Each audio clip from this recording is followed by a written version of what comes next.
Most people think white engagement ring basically mean diamonds, but white and colorless stones are a much bigger category than most buyers realize. Some are clear and inexpensive, some are soft and romantic, some are durable but don't have sharp sparkle. Some are natural gems almost no one talks about. And some are diamonds just with a very different price logic. Today we are ranking white and colorless engagement ring stones from the least expensive to the most expensive. Not just the diamond alternatives, white stones as a full category. Because when you remove color, everything else becomes more obvious. Transparency, scratches, inclusion, sparkle, and how the stone ages. For all of the stones, you will see approximate price range per carat for the engagement ring quality. For pears and jade, pricing work differently, so we'll use a comparable loose stone size instead. You'll also see mock hardness, rarity, carat level, and one special trait. For engagement ring, once a stone is below about 7 on a mock scale, it usually needs more care for daily wear.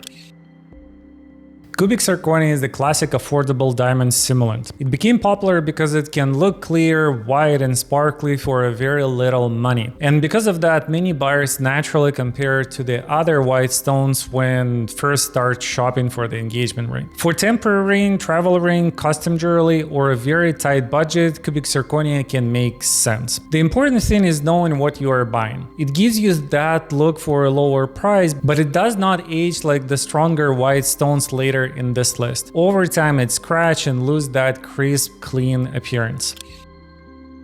Rock crystal is the clear quartz. It has a watery, glassy, antique look. The beauty is quiet, not explosive. Quartz has been used in carving, seals, crystal balls, and jewelry for thousands of years. But for the engagement ring, the trade-off matters. Quartz is around 7 on the Mach scale. It can work, but it still needs reasonable care. It will not have intense fire or feel like a high brilliant stone. I would see rock crystal as an artistic and historical choice, not as the daily wear recommendation for most buyers.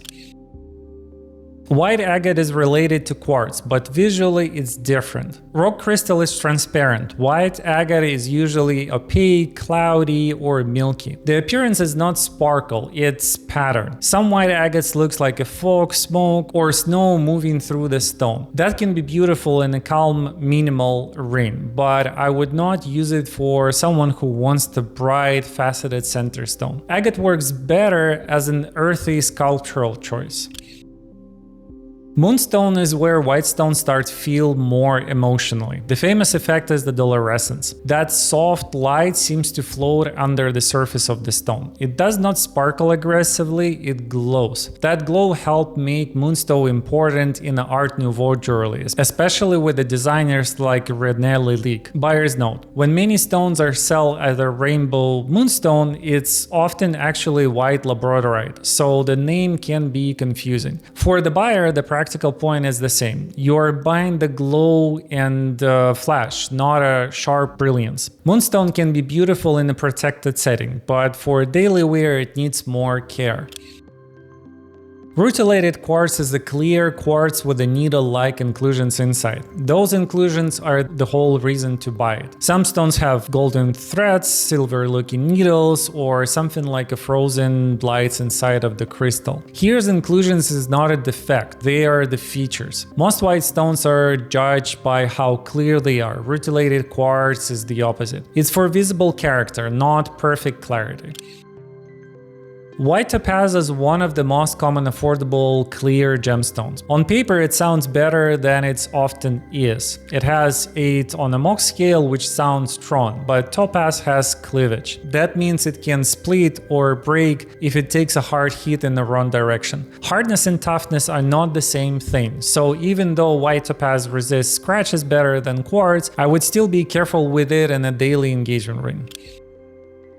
Pearl is different from almost everything else here. It's soft and it's usually sold in millimeter size, not carat weight. So I'm using 6 to 7 millimeter loose pear, closer to the visual size many people associate with the 1 carat center stone. Pearls have a long bridal history. They feel soft, romantic, classic. Emma Stone's pearl engagement ring is a perfect example of how this can work. The ring is beautiful, but from what we usually see publicly, she does not wear it on a daily basis. She saved it for a more special occasion and a public appearance. For daily life, she's often wearing simple wedding band. And honestly, that's the right attitude with the pearl. Pearl is one of the highest carat choices here. It scratches easily and does not like chemicals, perfume, sweat, water, or rough cleaning. So a pearl engagement ring can be beautiful, but I would treat it as delicate jewelry, not as a hard wearing everyday stone. Quick pause. If you're shopping for the engagement ring, check our playlist in the description below. It walks you through the key parts of the process step by step so you can make better decisions with more confidence. I hope it helps, and I would love to work together.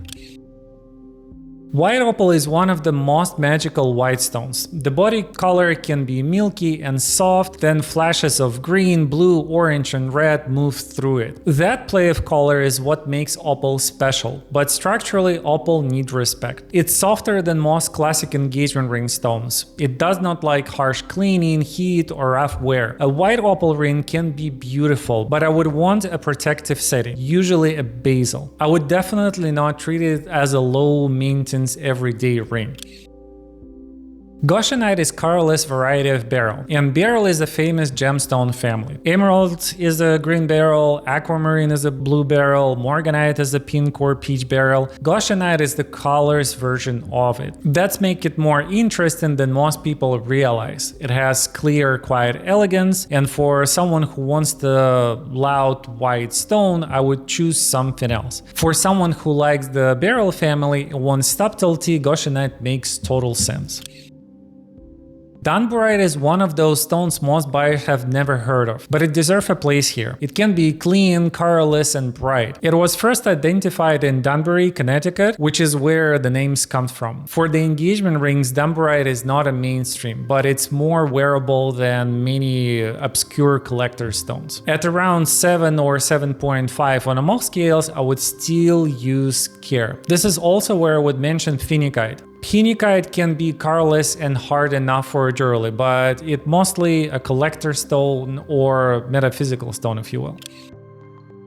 Moissanite is a synthetic stone with a very strong optical performance. It's hard, durable, and much more sparkly than most buyers expect at this price point. The main thing to understand is the type of the sparkle. Moissanite often shows strong rainbow flashes. Some buyers love that bright modern look, other buyers feel like it's too flashy or too artificial. So I would not choose Moissanite just because it's affordable. I would choose it only if the buyer especially likes that flashy, colorful sparkles.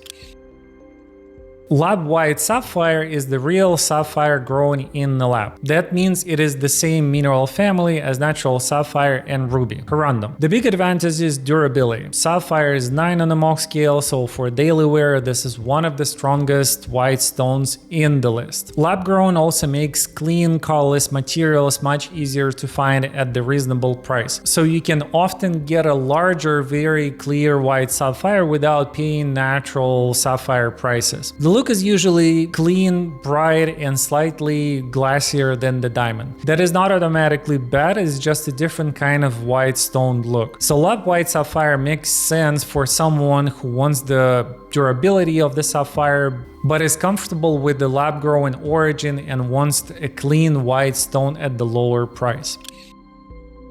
Colorless tourmaline called Achroite. Most people think of the tourmaline as the green, pink, watermelon, blue, or Paraiba. But white tourmaline feels like the missing version of the family. That makes it interesting. But tourmaline is not as worry-free as the sapphire, Spinel, or Chrysoberyl, let's say. It has decent hardness, but I would still place it in a moderate care category. If someone loves tourmaline and wants something unusual, it makes sense. But I would not make it first white engagement ring recommendation.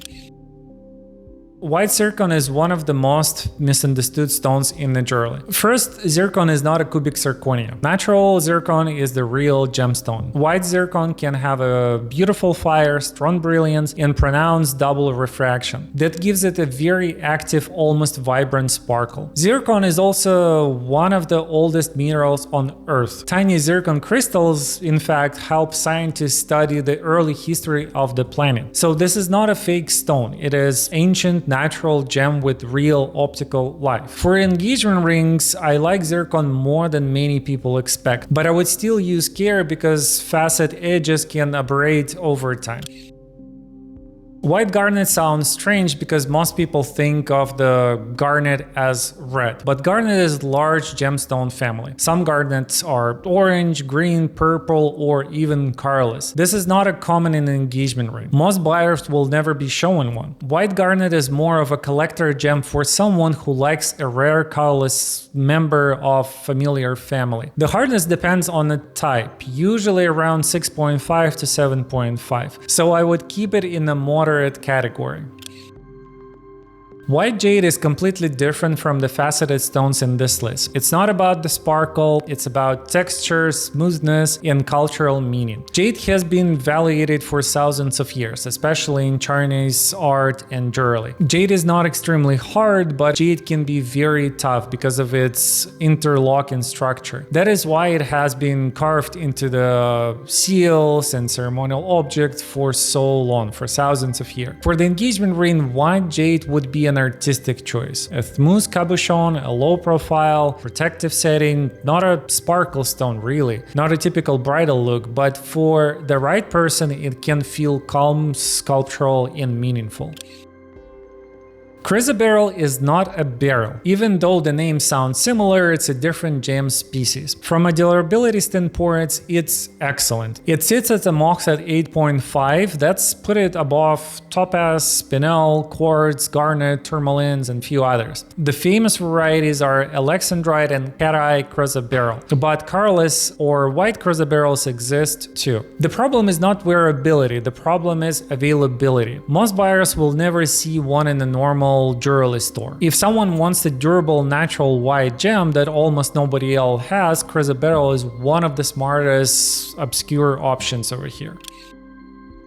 White Spinel is another underrated serious choice. Spinel is durable, has good toughness, and it's usually not heavily treated. Spinel has a clear, sharp look. It does not show the same double-faced refractions you can see in a zircon, and it does not have the strong rainbow fire of moissanite. Its appeal is quieter. Clean brightness, good durability, and understated sharpness. Colorless Spinel is not common, so it can be difficult to source in the right size and quality. This is also the right place to mention synthetic colorless spinel. Synthetic spinels exist and has been used historically as a simulant materials, so if someone is paying natural spinel prices, documentation matters.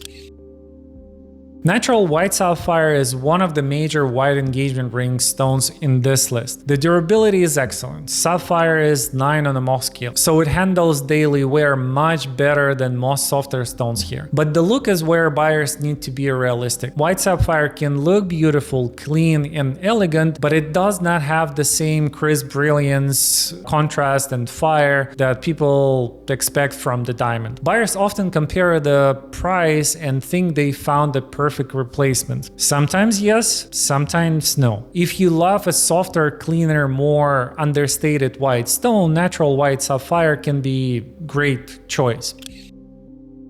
Salt and paper diamonds change the way many buyers think about inclusions. Instead of hiding them, those stones make inclusions part of the design. Some look gray, some look icy white, some look translucent, some feels almost stormy. That is why I would keep salt and paper, icy, gray, white, and included diamonds in one section. The buyer is usually not asking, is it a clean stone? They usually asking, does this stone have a character? Because these are diamonds, the hardness is excellent. But not every included diamond is equally durable. A large surface rich in fractures can still be a problem. A beautiful salt and pepper diamond can feel personal and modern. A bad one can look dirty and damaged, so be careful about it. Lab diamonds is one of the most common engagement ring choices today. It gives buyer a diamond look, strong durability, and more size for the money. The main difference is origin. Instead of forming naturally underground, the diamond is grown in a controlled lab environment. For many buyers, that trade makes sense. They can put more of the budget towards the size, the cut, overall appearance. The main trade-off is resale value. The lab diamonds usually have low resale value, almost none. But if the goal is beauty, durability, and the price of the ring itself, lab diamond can be a very practical modern option.